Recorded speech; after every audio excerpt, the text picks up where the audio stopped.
EGM Network.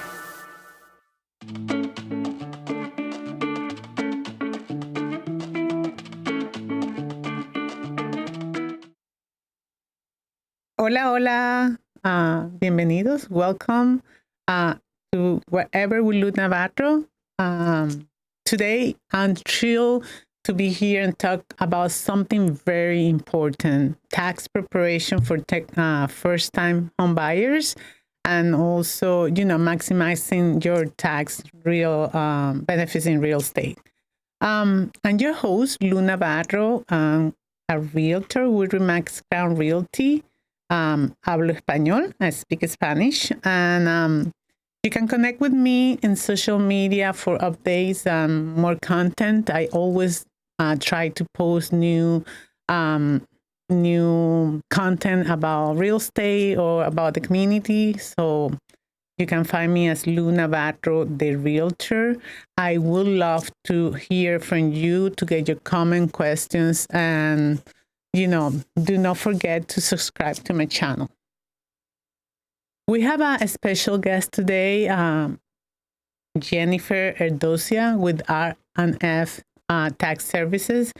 She is a tax service advisor with experience helping individuals and families prepare their yearly income tax declaration and also preparing them for major financial milestones like buying a home. So welcome to the show, Jenniffer. Thank you for the invite, Lou. So doing your income tax declaration each year is something that a lot of us, are scared of. Some drag to do it, and most of us procrastinate to the last minute. And it is that taxes is really something overwhelming for many of us, especially for first-time homeowners or buyers, and some other people, property investors, or the common property owner. But before we dive in, could you share a little bit about yourself? How did you get into tax preparation? Yes, of course. Well, it all started basically, my financial background comes more on the business side. I do have a bachelor's in business administration, and then from there on, kind of everything led me, life, I guess, if you put it that way. I originally lived in Miami, and I started off at an office where it was a little bit of combination of services. So with me having that numbers kind of more direction to it, because initially, even with my degree, I started off trying to decide if I wanted accounting or business. So It was always there. The interest was always there. But work was what kind of led me to it. And it's been a little bit over 20 years now, ever since I've been doing accounting, everything, bookkeeping, payroll, taxes, and a little bit of everything else. All right. So we're very glad to have you. And I want to make sure that we share some insights today about how first-time homeowners can prepare to get to that point that they are ready to buy the home. And, buying a home is a huge financial commitment. What would you say are some key tax-related steps people should take preparing to purchase their first home? Of course, as you said, this is always a big milestone and the American dream, of course. So in order to achieve that, you need to be very organized. One is, I would say, definitely organized in record keeping. Making sure that you have all your documentation, your tax forms, and your copies. And if you don't, then have accessible your tax preparer to be able to provide you with those copies, because otherwise you will be having to call the IRS or reach out to the IRS, and it's a little bit more of a hassle. It's accessible, it's available to you, but it's more legwork. Definitely having your documentation is a key part, because either you have a W-2 or a 1099, you need to make sure that those forms are provided to the bank, because they want to see where your source of income, that you have the information for the last 2 years, which is what's going to make you qualify for a loan. And in this case, be able to provide all that information. And if you are self-employed, also being very key in providing bank statements and that you show all your proof of income through your bank statement, because obviously you can say you earned this much, but if you're not depositing, that is going to be also, it's a big factor as to me guiding my clients and making sure that they have all of that secured. And we run into that a lot with Hispanics. Yes. They keep their money under the mattress because they think that they're going to be avoiding paying income taxes, but at the same time, they want to achieve that dream. So we really need to educate them with that, making sure that they are depositing correctly and then that they are declaring that money so they are capable at one point to achieve that dream. Do you think that there is any direct correlation between credit score and taxes? How does your tax situation impact your creditworthiness when applying for a mortgage? Yeah, it's all related. It's a one package deal. Basically, in this case, if you can have the income, but if you don't have the credit, then it's not going to qualify you because that's the baseline. I've had multiple clients come in where they have enough income, but they don't have the correct minimum score that the bank requires. So they cannot qualify. So they have to work through their credit and, doing all the proper steps and making sure that they bring down how much they owe and their liabilities, credit cards, because people think sometimes as business owners, for example, that a credit card is an expense. Yes, it is an expense, but it's really a debt. You're getting yourself into what is called a liability, and it will offset the amount of your purchase price. So it all has to do with that, in addition to the fact that obviously a better credit score you have, a better interest rate, and you could qualify for better banks and better lending options. Yeah, people don't think that, also doing your taxes on time has an impact on applying for a loan. But, I believe that it does because it also shows how responsible you are financially on paying your stuff. And in this case, on presenting your taxes to the federal government. So, yeah, so I believe, like you said, it's not going to impact your credit, but it's going to show who you are as a financial person. What about unpaid taxes? What should someone do if they have back taxes but want to buy a home? So what I always suggest my first-time home buyers, in this case, if they have taxes owed, is go back to your oldest account.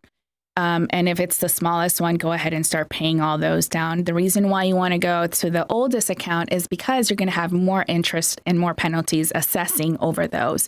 So you want to try to exclude having to overpay the government for no need. So go ahead and zero out as many accounts as you can and try it, because obviously that's also going to increase the amount of possibility of loan that you can obtain. In addition to the fact, if you get to the point that, let's say the most current year, you still are at a point where you just want to do an installment agreement and you want to pay it out in a certain amount of months, you still can. That's not going to go ahead and say, it's not going to prevent you from not buying the home. It's just going to reduce the amount of loan. Yeah, because it's going to be becoming part of your debt. Correct. And it's going to be taking consideration debt to radio. Debt to income radio. All right. So let's talk about deductions. What are some common tax deductions that homeowners and real estate investor might overlook? Well, basically, as first-time home buyers, there isn't right now, for instance, anything that will stand out as like a credit, but there are deductions. Obviously, the mortgage interest is a big one, whereas we're going to have your highest amount of paid out money throughout the year, and property taxes. A lot tend to confuse insurance. Insurance is only for those that are investing and not the home, like if it's your primary home. Okay. Like repairs as well. If you're doing repairs into your primary home, it does not account unless it's certain other factors that we can get into after that are more like energy efficient type of repairs. But those are the major ones. And then because that flows into with what we call a Schedule A, there's more deductions that come into that from tax preparation, health insurance premiums, health insurance expenses that total up in addition to all of the homeowners' expenses. Well, that's great to know. What about self-employed individuals? Are there any specific tax tips to keep in mind when preparing to buy a home? For sure. As previously mentioned, bank statements are going to be very key, and making sure that you have a certain amount of income that you can provide. Your expensing is obviously going to be one of those where you need to qualify with a certain income net at the end of the day, regardless of the fact, but you want to make sure that you can provide that for the last 2 years. And so, this is where record keeping comes along. Record keeping is definitely now a lot of people are, just bank statements and cash purchases, which they're okay. But if you can try to keep everything in your bank account where you're tracking it consistently, it's obviously the best. And if you can have an accounting software, many hear and say QuickBooks. QuickBooks is an easy software. Now, mind you, I have a hesitation about that because sometimes as a person who does not do anything accounting, they think that they've kind of set it up properly. Yeah. So I always suggest that if you do buy it, have somebody professional in the realm of accounting to do the setup, and then you can go and continue with that because it's all said and done by default. That's when you come along, right? Correct. It's just because if not, it's just going to come. It's a whole mess trying to just clean up the whole situation for a whole year. Knowledge about how correct, to, correct, yeah. And I think that some people, especially self-employed, correct me if I'm wrong, try to spend everything through their business and then, nothing personal, and that really hurt them at the time of, I think at the time of trying to apply for a loan and showing how much they do, which is kind of the same as putting your money under the mattress, right? So definitely. Yeah. So is there any common tax mistakes that first-time home buyers should avoid? I would definitely say don't always listen to what is said to you if you haven't consulted with a tax professional. Some advice can come in helpful, but not everybody is knowledgeable in the field. So before you go ahead and assume something, just go ahead and ask your tax professional. It's just one of those where it just comes, we're getting a credit. We bought a we bought a house. We're going to get thousands of dollars back. That's not necessarily the case for everybody.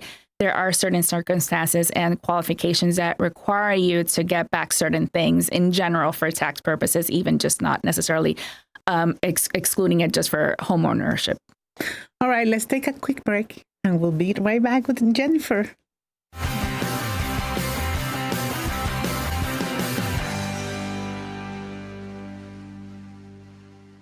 Giddy up and ride out to the Downtown Country Hoedown presented by GHO Homes, a big old party in Vero with live music by Justified. Midway games, a mechanical bull, line dance, and beer food contests and prizes. Admission is free. Presented by GHO Homes, Main Street, Vero Beach, Millennium Cremation Service, and Formula One Window Tint. Admission is free at the Downtown Country Hoedown. Friday, January 31st at 6 p.m. in downtown Vero Beach. The Garden Club of Indian River County presents Garden Fest, one of the largest garden shows in Florida. Admission and parking are free, rain or shine. Garden Fest, February 1st from 9 till 5 and February 2nd from 9 till 4 at Riverside Park, Vero Beach. It's Bluegrass Night every Thursday at Marsh Landing Restaurant. Enjoy our famous swamp water with down-home favorites like frog legs, fried chicken, and peanut butter pie. The music starts at 6:30 every Thursday. Call for reservations. Bluegrass Night at Marsh Landing in Fellsmere. Right now at Sunshine Furniture, it's New Year sale time. Save up to 50% on selected closeout styles of Lloyd Landers, Berlin Garden, Capri, Universal Coastal Living, Four Seasons, and lots more. Sofas, dining sets, patio groups, chaises, umbrellas, occasional chairs, bedroom sets, coffee table, lots of pieces on sale now for inside and out. We're your local Tommy Bahama and Lexington store where you can create an island paradise and make your life one long weekend. Sophisticated looks with a mix of coastal and Caribbean style, Tommy Bahama Home has everything you need for your Florida living. Also, all pictures, lamps, and accessories are half price. Visit Sunshine Furniture now for our January sale. Sunshine Furniture, $12.95 US 1 in the Publix Plaza, Vero Beach. Visit our website at sunshinefurniturecasual.com. Also, don't forget to shop our outlet and sales center just across the street. Sunshine Furniture, the best in every way.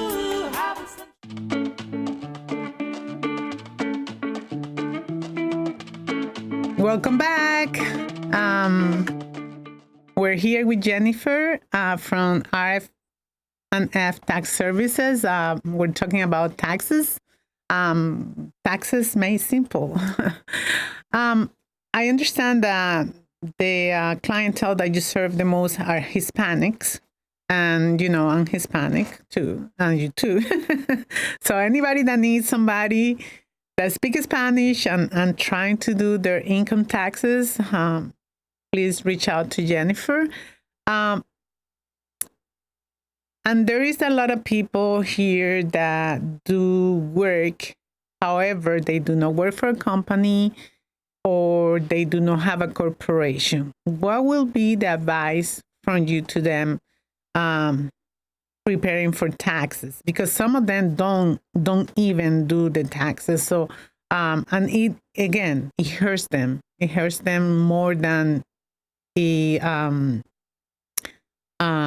do you say?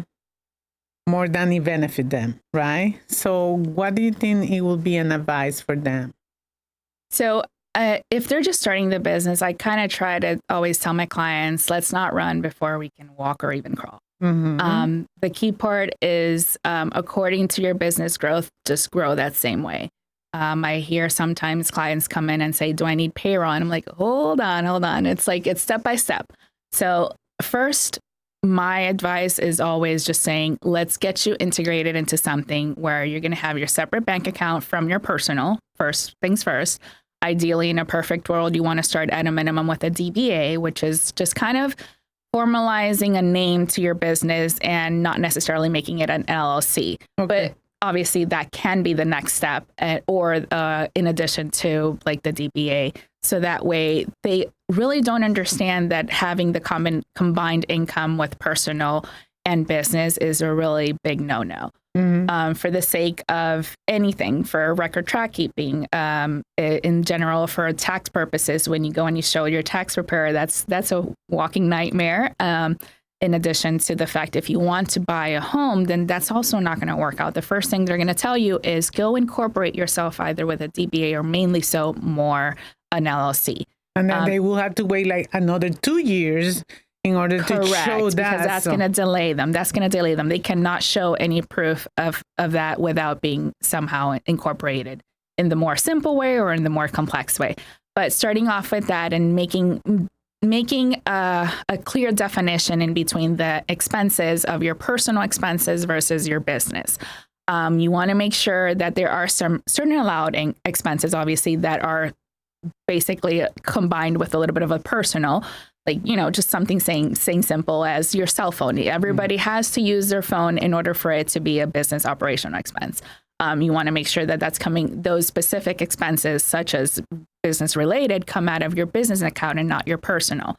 And if you are making some sort of, somehow you've wiggled away in there some sort of personal expense, you notate everything so that when you come to your tax preparer and you say, I can automatically see this is not a business related expense, you're going to pay taxes on it. But just making sure categorizing everything in detail and differentiating between personal and business is the key part, I would say.